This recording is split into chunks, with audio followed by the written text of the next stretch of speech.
ಅಸ್ಸಲಾಮು ಅಲೈಕುಮ್. ನನಗೆ ತುಂಬ ಜನ ಡಿ ಎಮ್ ಮಾಡ್ತಾ ಇದ್ದೀರಾ, ಯಾಕೆ ವಿಡಿಯೋ ಹಾಕ್ತಾ ಇಲ್ಲ ನೀವು ಅಂತ ಕೇಳ್ತಾ ಇದ್ದೀರಾ. ಸೊ ನಾನು ವಿಡಿಯೋ ಯಾಕೆ ಹಾಕಲಿಲ್ಲ ಅಂದರೆ ನನಗೆ ಸ್ವಲ್ಪ ಹುಷಾರಿಲ್ಲ, ಜ್ವರ ಇತ್ತು, ಮತ್ತು ಮಗುಗೆ ಸಹ ಹುಷಾರಿಲ್ಲ, ಜ್ವರ ಇದೆ. ಈಗ ಅಡುಗೆ ಮಾಡಲಿಕ್ಕೆ ಹೋಗಬೇಕು, ಹಸ್ಬೆಂಡ್ ಬರ್ತಾರೆ ಇವಾಗ. ಮತ್ತು ನನ್ನ ಹಸ್ಬೆಂಡಿಗೆ ಹೋಟೆಲ್ದಲ್ಲಿ ಇಷ್ಟ ಅಲ್ಲ, ಆದರೂ ಫೋನ್ ಮಾಡಿ ಕೇಳಿದ್ರು ಹುಷಾರಿಲ್ಲ ಬರುವಾಗ ಹೋಟೆಲಿಂದ ತರ್ತೀನಿ ಅಂತ. ನಾನು ಬೇಡ ಅಂದೆ, ಯಾಕಂದರೆ ನಾವು ತಿಂತೇವೆ, ಬಟ್ ಅವ್ರು ತಿನ್ನೋದಿಲ್ಲ, ಹೋಟೆಲ್ ಇದ್ದವ್ರಿಗೆ ಇಷ್ಟ ಅಲ್ಲ, ಅವ್ರಿಗೆ ಏನೂ ಆದರೂ ಮನೆಯಲ್ಲಿದೆ ಇಷ್ಟ. ಸೊ ಮತ್ತು ನನಗೆ ಬೇಜಾರಾಗುತ್ತೆ ಅವರು ಊಟ ಮಾಡದೆ ಮಲಗಿದರೆ. ಮತ್ತು ಹೋಟೆಲ್ ಸ್ವಲ್ಪ ತಿನ್ನೋದು, ಜಾಸ್ತಿ ತಿನ್ನಲ್ಲ. ಮನೆಯಲ್ಲಿ ಮಾಡಿದರೆ ತುಂಬ ಹೊಟ್ಟೆ ತುಂಬ ತಿಂತಾರೆ, ಒಂಥರ ಖುಷಿ ಆಗುತ್ತೆ ಆವಾಗ. ಮಕ್ಕಳು ಅಂದರೆ ಜ್ವರ ಇದೆ, ಅವರು ಸಹ ತಿಂತಾ ಇಲ್ಲ. ಅದಕ್ಕೆ ನಾನು ಇವತ್ತು ಮಾಡ್ತಾ ಇದ್ದೇನೆ, ಸ್ವಲ್ಪ ಲೈಟಾಗಿ ಫುಡ್ ಮಾಡುವಂತ ಹೇಳಿ ಪಟಪಟ ಆಗಿ ಮಾಡ್ತಾ ಇದ್ದೇನೆ. ಅಂದರೆ ಅವನು ನನ್ನ ಚಿಕ್ಕ ಮಗು ಸಹ ಕೇಳ್ತಾ ಇಲ್ಲ, ಸ್ವಲ್ಪ ಹಠ ಮಾಡ್ತಾ ಇದೆ, ನನಗೆ ಜ್ವರ ಇದೆ ಅಲ್ವಾ, ಸೊ ಅದಕ್ಕೋಸ್ಕರ ಜಟ್ಪಟ ಅಂತ ಹೇಳಿ ಒಂದು ಎಗ್ ಮಸಾಲ, ಮೊಟ್ಟೆ ಮಸಾಲ, ಆಮೇಲೆ ರೈಸ್ ಮಾಡ್ತಾ ಇದ್ದೇನೆ. ನೋಡಿ, ಸಿಂಪಲಾಗಿ ತೋರಿಸ್ತೇನೆ ನಿಮಗೆ. ಯಾವಾಗ ಈ ಥರ ಅರ್ಜೆಂಟ್ ಮಾಡಬೇಕಾದ್ರೆ ಸ್ವಲ್ಪ ಈ ಥರ ಮಾಡಿಕೊಡಿರಿ, ಮಕ್ಕಳಿಗೆ ಟಿಫಿನ್ಗೆಲ್ಲ ಬೆಸ್ಟ್ ಅಂತ ಹೇಳ್ಬೋದು. ಮತ್ತು ಫುಲ್ ಪ್ರೋಟೀನ್ ಸಹ ಇದೆ ಇದರಲ್ಲಿ. ಟ್ರೈ ಮಾಡಿ, ನಿಮಗೆ ಇಷ್ಟ ಆಗ್ಬೋದು. ವಿಡಿಯೋ ನೋಡಿ.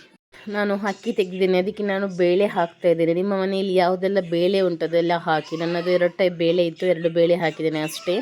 ಮತ್ತು ಅದು ಒಳ್ಳೆಯಿಂದ ತೊಳೆದು ಅದಕ್ಕೆ ನಾನು ಸ್ವಲ್ಪ ಬೆಳ್ಳುಳ್ಳಿ ಮತ್ತು ಗುದ್ದಿ ಹಾಕ್ತಾಯಿದ್ದೇನೆ. ಪೇಸ್ಟ್ ಇಲ್ಲ, ಪೇಸ್ಟ್ ಇದ್ದರೆ ಪೇಸ್ಟ್ ಹಾಕ್ಬೋದು. ಮತ್ತು ಸ್ವಲ್ಪ ನೀರುಳ್ಳಿ ಮತ್ತು ಕಾಯಿ ಮೆಣಸು ಮತ್ತು ಸ್ವಲ್ಪ ಕೊತ್ತಂಬರಿ ಸೊಪ್ಪು ಮತ್ತು ಸ್ವಲ್ಪ ಅರಸಿನ ಹುಡಿ ಹಾಕ್ತಾಯಿದ್ದೀನಿ. ನೀವು ಬೇಕಾದರೆ ತುಪ್ಪದಲ್ಲಿ ಫ್ರೈ ಮಾಡಿ ಆಮೇಲೆ ಅಕ್ಕಿ ಹಾಕ್ಬೋದು, ಬಟ್ ನಾನು ಆ ಥರ ಏನೂ ಹಾಕ್ತಾಯಿಲ್ಲ. ಮತ್ತು 1 ಚಮಚದಷ್ಟು ತುಪ್ಪ ಹಾಕ್ತಾಯಿದ್ದೀನಿ. ಇದು ನಾನು ನೀರು ಹಾಕಿ ಕುಕ್ಕರಲ್ಲಿ ಸಿಟಿ ಮಾಡಲಿಕ್ಕೆ ಇಡ್ತೇನೆ. ನೀವು ಅಕ್ಕಿಗೆ 1 ಗ್ಲಾಸ್ ಅಕ್ಕಿ 2 ಗ್ಲಾಸ್ ನೀರು ಹಾಕಿ. ಮತ್ತು ಇದರಲ್ಲಿ ಒಂದು ಬದಿಯಲ್ಲಿ ರೈಸ್ ಬೇಯ್ತಾ ಉಂಟು, ಮತ್ತೊಂದು ಬದಿಯಲ್ಲಿ ಒಂದು ಫ್ರೈ ಪ್ಯಾನಲ್ಲಿ ಸ್ವಲ್ಪ ಎಣ್ಣೆ ಹಾಕಿ ಒಂದು 4 ತುಂಡು ದೊಡ್ಡದಷ್ಟು ನೀರುಳ್ಳಿ ಫ್ರೈ ಮಾಡ್ತಾ ಇದ್ದೇನೆ. ಆ ನೀರುಳ್ಳಿ ಸ್ವಲ್ಪ ಫ್ರೈ ಆದರೆ ಸಾಕು. ಅದಕ್ಕೆ ಸ್ವಲ್ಪ ಕರಿಬೇವು ಸೊಪ್ಪು, ಅರಸಿನ ಹುಡಿ, ಮೆಣಸಿನ ಹುಡಿ, ಕೊತ್ತಂಬರಿ ಸೊಪ್ಪು ಮತ್ತು ಕಾಯಿ ಮೆಣಸು ಹಾಕಿ ಒಳ್ಳೆಯಿಂದ ಫ್ರೈ ಮಾಡ್ತಾ ಇದ್ದೇನೆ. ಜಾಸ್ತಿ ಖಾರ ಮಾಡಬೇಡಿ.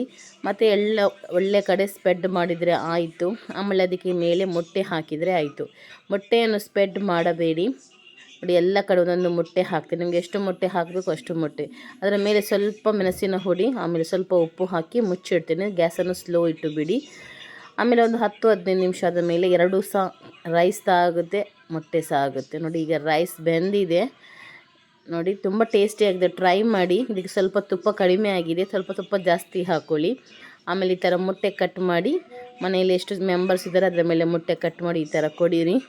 ಮಸಾಲ ಒಟ್ಟಿಗೆ ರೈಸ್ ಊಟ ಮಾಡಿ, ತುಂಬ ಟೇಸ್ಟಿ ಆಗುತ್ತೆ. ಟ್ರೈ ಮಾಡಿ ಹುಷಾರಿಲ್ಲದಾಗ, ಮಕ್ಕಳಿಗೆ ಟಿಫಿನ್ಗೆಲ್ಲ ಅಂತೂ ತುಂಬ ಬೆಸ್ಟ್ ಇರುತ್ತೆ. ಇಷ್ಟ ಆದರೆ ಕಮೆಂಟ್ ಮಾಡಿ.